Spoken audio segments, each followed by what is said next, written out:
Bonjour, aujourd'hui nous allons commencer nos vidéos d'initiation à la médecine chinoise. Comme vous le savez, je suis digitopunctrice et énergéticienne, c'est-à-dire que je travaille essentiellement à l'aide de la médecine chinoise.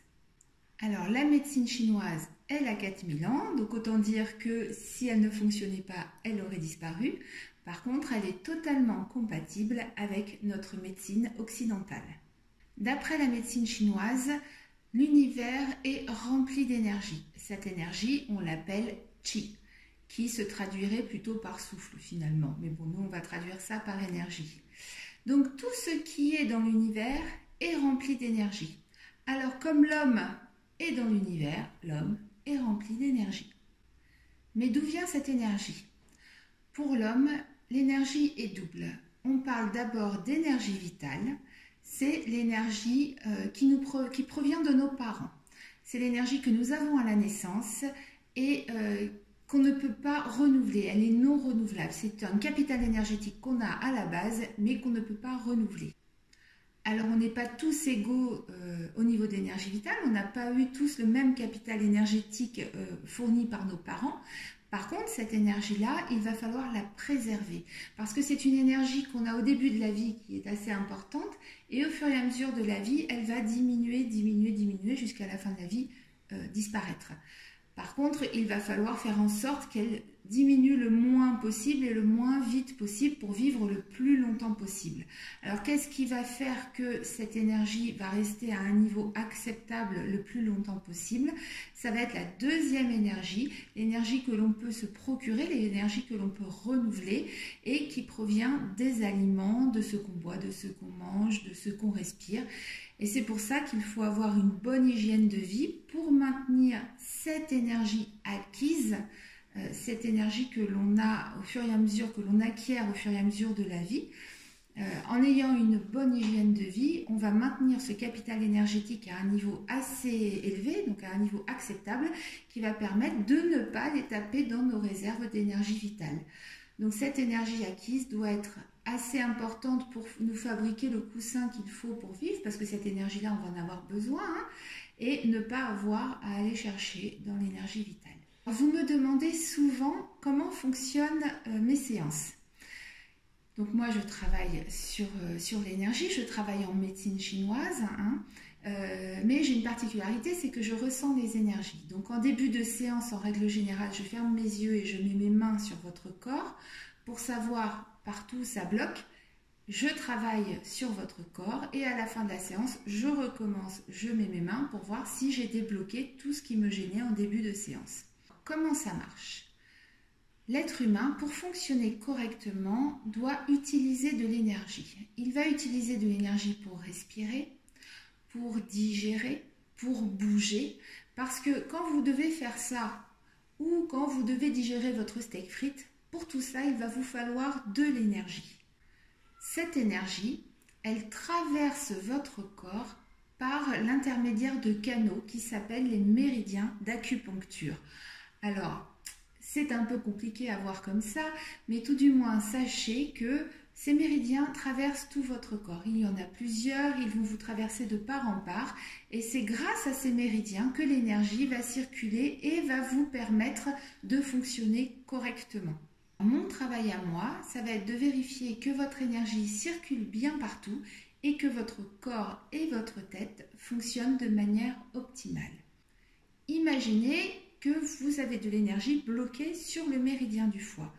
Donc ça va être bloqué à un endroit sur le méridien qui va gérer l'organe foie. Alors dans ces cas-là, qu'est-ce qui peut se passer? Vous pouvez avoir mal au foie, oui, mais vous pouvez avoir mal à n'importe quel endroit qui se situe sur le méridien du foie. Par exemple, vous pouvez avoir une douleur sur le gros orteil. Eh bien ça signifie que quelque part sur votre méridien du foie, l'énergie ne circule pas.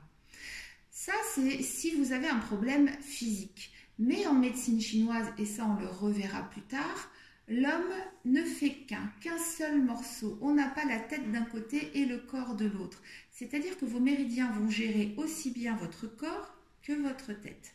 Donc à chaque méridien, on aura une ou plusieurs émotions couplées.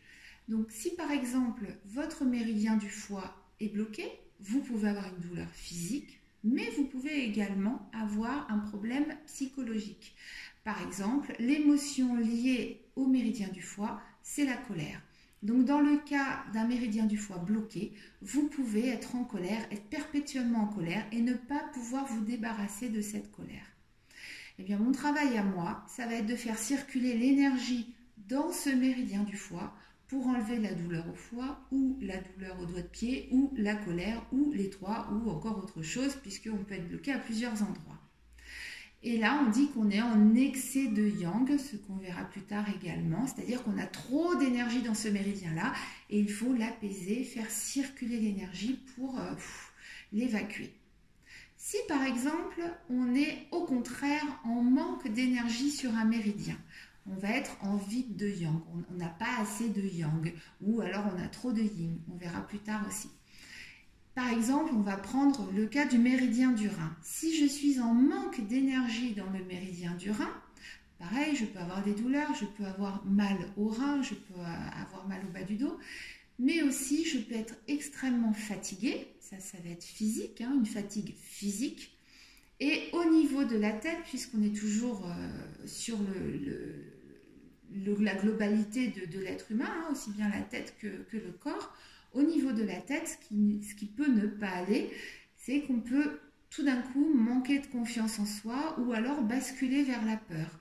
Parce que le méridien des reins, c'est le méridien qui va gérer la peur. Donc on va gérer la confiance en soi jusqu'à la peur si vraiment la confiance en soi s'en va, se délite totalement. Voilà, donc tout ça, c'est également ce sur quoi on va travailler si, quand vous arrivez, votre méridien des reins est en insuffisance. Donc en conclusion, ce qu'on peut dire, c'est qu'en médecine chinoise, les organes vont être alimentés grosso modo par deux courants. Le courant sanguin, l'afflux sanguin qui va être transporté par les veines et les artères, et l'afflux énergétique qui va être transporté par les méridiens d'acupuncture. Alors en séance, j'ai l'habitude de vous dire que les méridiens d'acupuncture correspondent au petit train avec les wagons, que l'énergie, ce sont donc les wagons, et que dans ces wagons, on va mettre le sang et tout un tas de choses à transporter. Donc, pour que le sang circule bien, il faut que le train avance correctement et que les wagons soient en bon état. Donc, en travaillant sur le flux énergétique, je vais améliorer également la circulation sanguine et tout ce qui circule dans le corps. Voilà, cette première vidéo avait pour but de vous initier à la médecine chinoise, tout du moins au principe de médecine chinoise. Nous verrons dans la prochaine vidéo le principe du yin et du yang, et ensuite d'autres vidéos suivront.